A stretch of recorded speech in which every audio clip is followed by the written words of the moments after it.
হ'ব পাৰে আন্দাজত মই কৈছোঁ মানুহবিলাক কোৱা মতে 30 পৰা 40 লাখ ডেইলি কালেকশ্যন হয় আৰু কালেক্টৰৰ নামটো মই যোৱাকালি কৈছোঁ এই যে গল্ডং বুলি একজন আছে বোলে আৰু ডেড' বুলি একজন আছে দুইজনে কালেক্টৰ বোলে এইটোতো মই ক'ত দিয়ে এইবিলাক জমা BPFनि समाव लावथि लायै लायै गसाइगावआव सिन्डिकेट खालामोमोन डेड' ओमफ्राय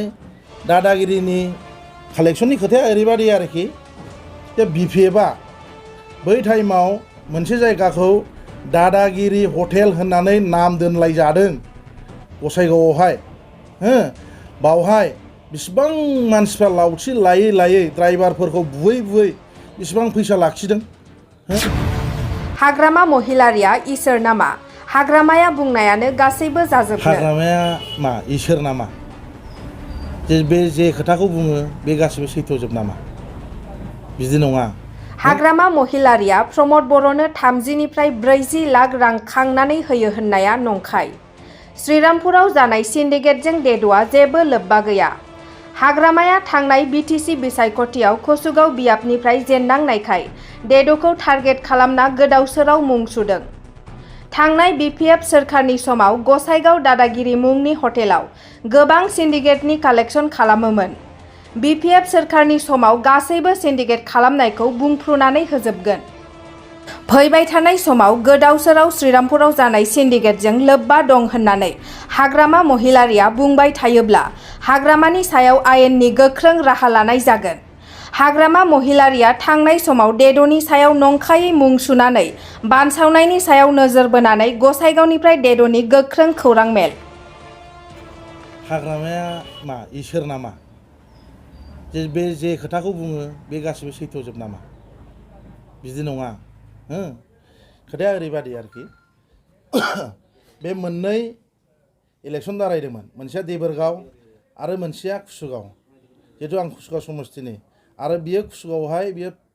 507टा भटआव जेनदों दा बे जेननायखौनो बियो आंनि थाखाय जेनदों नैबेबादि सानबाय थायो आरोखि थारमाने कुसुगावनि गसाइगावनि गावनि बे BPFनि मानसिफ्रा बुङो नालाय डेड'नि थाखायनो जेनदों होननानै दा थिग बेखौनो बियो रागा जोंखांबाय थायो आरोखि जे बेनि थाखायनो आं जेनमारदों नामा होननानै ओमफ्राय दादागिरिनि कालेक्शननि खोथाया ओरैबादि आरोखि जे BPFआ बै टाइमाव मोनसे जायगाखौ दादागिरि हटेल होननानै नाम दोनलायजादों गसाइगावआवहाय हो बावहाय बिसिबां मानसिफ्रा लावथि लायै लायै ड्राइभारफोरखौ बुयै बुयै बिसिबां फैसा लाखिदों हो बेखौथ' बयबो उन्दै उनला गथ'फोरनावबो सों दाबो मोनथिगोन बिसोर हो दाबो बयबो बुंजोबनो रोंगोन दाबो उन्दैफोरनावनो सों दाबो बयबो बुंजोबनो रोंगोन आरो मोनसे खोथाया ओरैबादि प्रमद बर'आ आंखौ बे सारा दिनैसिमबो सिनाया नामबो मोनथिया आंनाव फन नाम्बारबो गैया आं दिनैसिमबो लोगोबो हमफेराखै हो आंखौ औ नंगौ आङो मानोना 15 बोसोर आं BPFआव थानायखाय हो UPPLनि मानसिफ्रा आंखौ जइन जाब्लाबो आंखौ बिसाससो खालामबावामोन हो बिसाससो खालामबावामोन जे दाबो BPFजोंनो लिंलां दं नामा नैबेबादि सानोमोन मोजांसो जादों आंथ' होनगोन मोजांसो जादों दिनै आंखौ क्लससिनसो बानायनानै होदों आंथ' मोजांसिनसो जादों होनगोन आरो जुदि खिन्थु आं मोनसे खोथाखौ बुंखायो आं 15 बोसोराव आं क्लास 9 निफ्रायनो आङो हो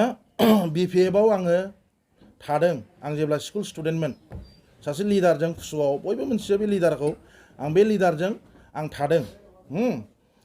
ओमफ्राय आङो 15 बोसोर थादों बे 15 बोसोराव आं मेला सिन्डिकेट बिसोर सालायनाय नुदों आंनि बे दिनैनि बुंनाया बे 5%ल' जुदि नेक्स्ट टाइमाव जुदि बिदि आंगि मांगि बिदि जुदि उल्था सिदा जुदि आंखौ बिदि कालेक्शननि माबानि हेन टेननि जुदि होनबाय थायोबा खिन्थु आं श्रीरामपुराव गोदो BPFनि गभर्नमेन्टआव श्रीरामपुराव सोर कालेक्शन खालामामोन सोर मानसिया खालामा हो क'क्राझारनि सोर मानसिया खालामा हो गसाइगावनि सोर मानसिया बेखौबो सेस साफा खिथाजोबगोन आंखौ जुदि एबार नेक्स्ट टाइम बुङोबा खिन्थु हमथानो हानाय नङा नोंथाङा हाग्रामा महिलारि बिथांनि बुंनायखौ गासिखौबो मा होनो ओंथि गैयै होनना बुंगोन नामा ओंथि गैयि बेना मा बेनो आं UPPLआव फैनायखाय दिनै आंखौ राजनितिक भाबै बा सोरनि ब्लेम खालामनानै पाब्लिकफोरनि सायाव जेनेबा फल्स मोनसे खोथा बुंनानै माने माबा खालामनो नागिरदों आरोखि आंनि नाम थाम बदनाम खालामनो नागिरदों जे बिदि बिदिसो होननानै आरो आं मोनसे खोथा खोनासं आं बिजनेसमेन जे साननो नाङा जे बेयो नै बेबायदि कालेक्सन खालामनानै गानो जोमो गारि मटर सालायो बिदि साननो नाङा आं जिनेन कम्पानिनि साब भेन्डर आं मोनथाम डिस्ट्रिक्टआव एयारटेल टावाराव आं डिजेल होग्रा मानसिसो तदन्त खालाम स्पस्ट' तदन्त खालाम बिदि बुंनो नाङा आरोखि जानला मोनला बिदि सानलाबायनानै गोसोआव साननानै सोरनिबा खोथा लानानै बिदि बुंनो नाङा आरोखि जुदि आरो नेक्स्ट टाइमाव बुङोबा खिन्थु आंथ' मोनथिजोबखागौ 15 बोसोर थादों आं क्लास 9निफ्राय थादों BPF आव आं जेब्ला स्कुल स्टुडेन्टमोन उन्दैनिफ्रायनो थादों आङो BPF आव दा नोंथाङा बारग' BPF नि सासे गोख्रों मावथि हान्जामोन एबा औ नंगौमोन बेबायदि हिसाबै हाग्रामा महिलारिया नोंथांनि सायाव थाबाय औ बेनो सैथोआथ' बेनो दा बेबायदि बानजाबाय थानाय बाथ्राखौ गले गले बुंबाय थानायनि सायाव नोंथाङा मा बुंदों आं बेखौनो बुंबाय जे हाग्रामाया खुनु इसोर नङा बे बुंनायानो गासिबो सैथोजोब बे नङा आं खाबायना गसाइगावआव बे हाब्रुबिल खाथियावहाय दादागिरि हटेल होननानै नाम दोनजालायदों दादागिरि हटेल होननानै नाम दोनजालाय लावथि लायै लायै फैसा खाङोमोन ब्रा मोनसे टाइमाव लावथि लायै लायै फैसा खाङोमोन बुयै ड्राइभारफोरखौ मेलाखौ बुदों जोंबो ओंखाम जाफैयोमोन एखमबा बे लिडारजों आं फैफायोमोन जे लिडारजों आं थायो बे लिडारजों आं फैफानानै आं बाव ओंखाम जाफैनायाव आं मेला नुदों मेला ड्राइभारफोरखौ फैयै फैसा लानाय दा नोंथांजों लोगोसे माखासे मानसिफोरखौबो बिथाङा एलिगेसन होदों मा बुंदों नोंथाङा आंबो बिसोरखौ मिथिया नोंथांजों लोब्बा गैया आंजों लोब्बा गैया नोंथांनि सायाव जुदि बेबायदि हाग्रामा महिलारि एबा BPF हान्जानि सासे दैदेनगिरिया बेबायदि एलिगेसन होबाय थायोब्ला नोंथाङा इयुनाव मा राहा लागोन आं खाबाय बे आंनि बुंनाया दा बे 5%ल' 95%खौ आं बुङाखै आरो आं बुङा आं सुवा आरोखि आं मोजां मोना ओमफ्राय फुर्तियाव थाग्रा मानसि जाग्रा लोंग्रा मानसि ओमफ्राय फुर्तियाव थाग्रा मानसिसो दाख्लैबो आं गहपुरावसो दंमोन बेबादि आंखौ होनबाय थायोबा हाग्रामाया आं गहपुरावसोमोन बैसागु जादोंमोन आं बेबादिखौ नुनानै माने दुखु मोननानै बा रागा जोंनानै आं फैदों आरोखि ओमफ्राय जुदि नेक्स्ट टाइमाव जुदि बिदि बुंबाय थायोबा आं बै 95%खौ श्रीरामपुराव सोर खाङामोन आं बुंजोबगोन आरो बे खांग्रा मानसिफ्रा आंखौ सिनायजोबखायो